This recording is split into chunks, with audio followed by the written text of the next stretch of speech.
শুভ সকাল। সবাই কেমন আছেন? আশা করছি সবাই ভালো আছেন।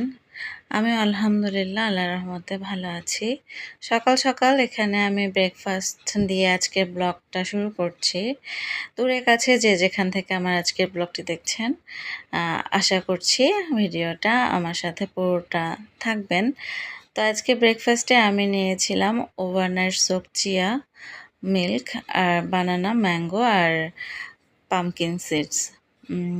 বলে সবাই যে অনেক উপকারে এই চিয়া সিডস, পামকিন সিডস। এই জন্যই খাই আর কি। আসলে ওর উপকার কি আমি বুঝতে পারি না। আসলে হয়তো বা আমরা রেগুলারিটি মেনটেন করতে পারলে ঠিক মতো বলতে পারতাম। তো এইখানে আমি ওই যে সেদিন যে টেবিলের কাভারটা কিনেছিলাম সেটা ভাবলাম যে বিছিয়ে নেই। তো সেই টেবিলের কাভারটা এখানে বিছিয়ে দিচ্ছিলাম।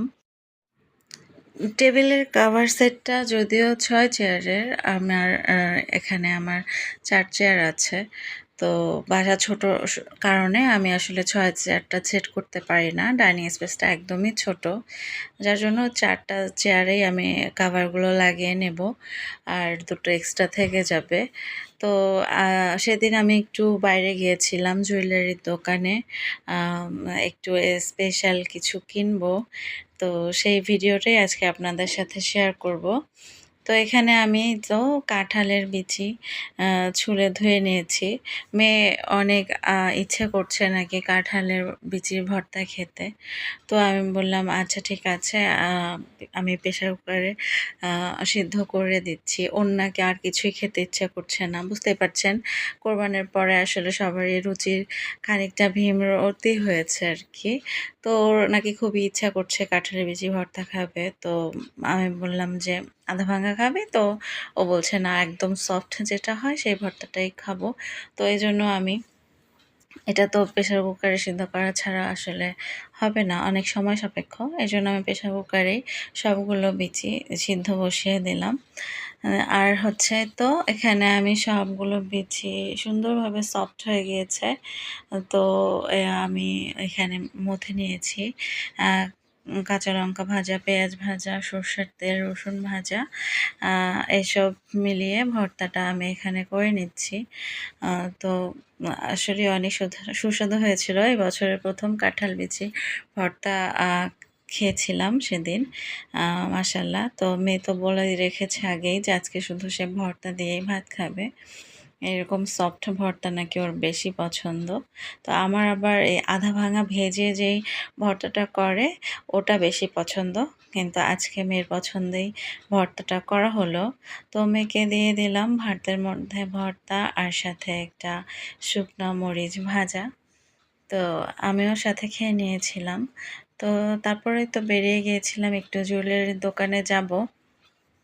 তো ভিডিওর যে পর্যায়ে, এই পর্যায়ে আপনারা যারা আমাকে শুনছেন, প্লিজ একটা লাইক দিয়ে ভিডিওটা কন্টিনিউ করবেন। তো এখানে যে জুয়েলারির দোকানে এসে আমি অনেকগুলো ব্রেসলেট দেখতে চাইলাম ওনাদের কাছে। তারা একে একে বেশ কয়েকটা ডিজাইন আমাকে বের করে দিচ্ছিল। অ্যাকচুয়ালি আমি আমার হাজব্যান্ডের জন্য গিফট কেনার জন্য এখানে এসেছিলাম।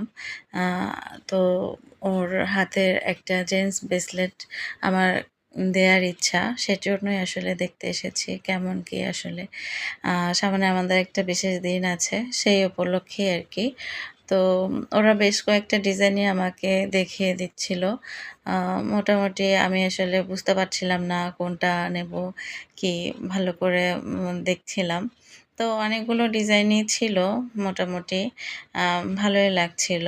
আর ওই তো নীল পাথরের ব্রেসলেটটা আপনারা তো সবাই চিনবেন, আমাদের সালমান খানের স্পেশাল ব্রেসলেট। ওরাও ওটাই বলছিল যে এই ব্রেসলেটটা অনেক চলে।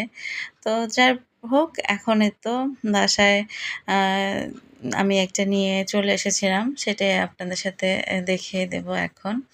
আসলে সোনার রূপার দাম তো দিন দিন বেড়েই যাচ্ছে, আর আমার অনেক দিনের ইচ্ছা ছিল যে আমি আমার হাজব্যান্ডকে একটা রূপোর ব্রেসলেট গিফট করব। তো সেই ইচ্ছা পূরণের দিন আজকে।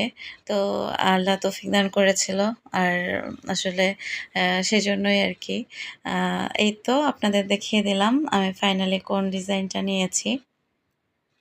অনেক সুন্দর হয়েছে না, তাই না? আপনাদের কাছে কেমন লাগছে আমাকে অবশ্যই কমেন্টে জানাবেন।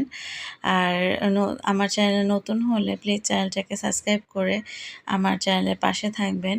এরকম অনেক ডেইলি ব্লগ, শপিং ব্লগ আপনাদের সাথে আমি শেয়ার করে থাকি। তো এই তো মাশাআল্লাহ করে ব্রেসলেটটা আমার তো খুবই পছন্দ হয়েছে।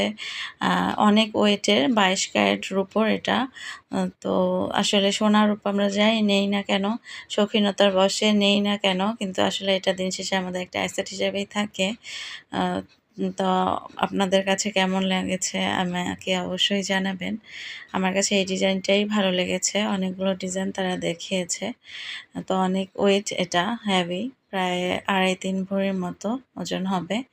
তো আজকের ব্লগটা এই পর্যন্তই।